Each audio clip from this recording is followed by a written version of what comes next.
দরপত্র ডাকা হয়েছে ঠিকই, কিন্তু কাজ দেয়া হয়েছে সর্বনিম্ন প্রস্তাবের চেয়েও প্রায় 40 কোটি টাকা বেশিতে।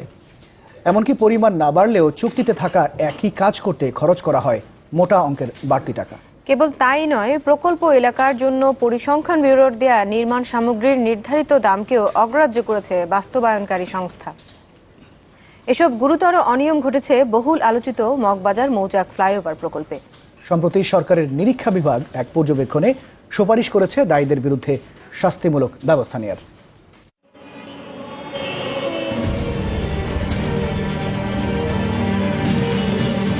ঢাকার বুকে সাপের মতো বেয়ে উঠছে ফ্লাইওভার, অথচ হাজার কোটি টাকার এসব অবকাঠামো যতটা না স্বস্তি দিচ্ছে নগরবাসীকে, ভোগাচ্ছে তার চেয়েও বেশি।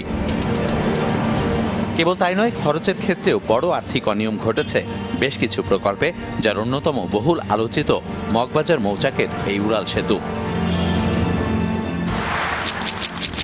প্রকল্পের মৌচাক অংশের ৫ নম্বর প্যাকেজে প্রায় ৪ কিলোমিটার অবকাঠামোর জন্য দরপত্র আহ্বান করা হয় ২০১২ সালে। সে সময় ৬টি যৌথ ও একক ঠিকাদারি প্রতিষ্ঠান দর প্রস্তাব করলে তা পাঠানো হয় ডোনার এজেন্সির কাছে।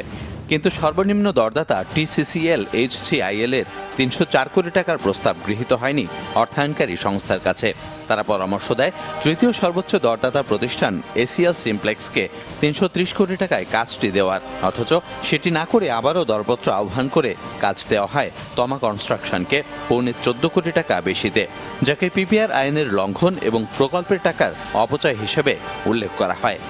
আমার সাথে কন্ট্রাক্ট LGDর সাথে, LGD আমাকে যেই কন্ট্রাক্ট দিছে, যে কন্ট্রাক্টটা আমি সই করছি সে অনুযায়ী আমি কাজ করতেছি।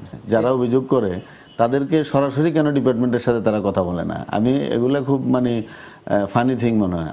নানানভাবে প্রভাব বিস্তার করে এগুলোকে ব্যত্যয় করা হচ্ছে।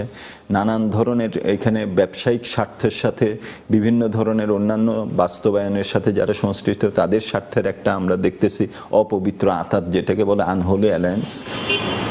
ওই অংশের কাজে নির্মাণ সামগ্রীর দাম বেশি দেখিয়ে প্রায় 10.5 কোটি টাকা নিয়ে যায় একই ঠিকাদার, অর্থাৎ পরিসংখ্যান ব্যুরো ঢাকা বিভাগের জন্য পূর্ত কাজের যে পণ্য মূল্য নির্ধারণ করে তা মানেনি ওই প্রতিষ্ঠান, বরং ভিন্ন এলাকার জন্য দেওয়া দাম ব্যবহার করে বাড়তি নিয়ে যাওয়া হয় 10 কোটি 38 লাখ টাকা। এছাড়া একই প্যাকেজের কাজ 30 অক্টোবর 2013 থেকে 31 ডিসেম্বর 2015-এর মধ্যে শেষ করার শর্তে মূল্য সমন্বয় বাবদ রাখা হয় 5 কোটি 70 লাখ টাকা, অথচ দেওয়া হয় 20 কোটি 42 লাখ টাকা, অর্থাৎ বাড়তি 14 কোটি 72 লাখ টাকার সমন্বয় বাবদ তুলে নেয় ওই ঠিকাদার। আমাদের পাইল লেন যেখানে 23 মিটার 24 মিটার ছিল, কিন্তু ডিজাইন করতে গিয়া পরবর্তীতে সেটা 64 মিটার পর্যন্ত হয়েছে, 60 থেকে 64 মিটার হয়েছে, 40, 43 বিভিন্ন পয়েন্টে বিভিন্ন লেন্থের পাইল করতে হয়েছে। তো এই কারণে অনেকগুলা সাবস্ট্রাকচারে অনেক টাকা বাড়ছে।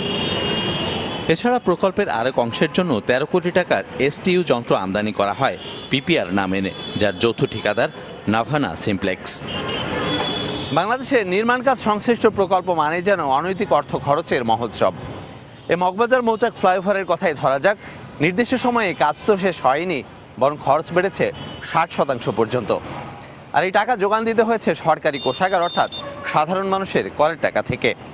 অথচ এর পেছনে যারা দায়ী সেসব ব্যক্তি কিংবা প্রতিষ্ঠানের বিরুদ্ধেও নেওয়া হয়নি শাস্তিমূলক কোনো ব্যবস্থা। কিন্তু দুঃখজনক হলেও সত্যি যে এগুলোই তৈরি হয়ে আছে বাংলাদেশে সাফল্যের উদাহরণ।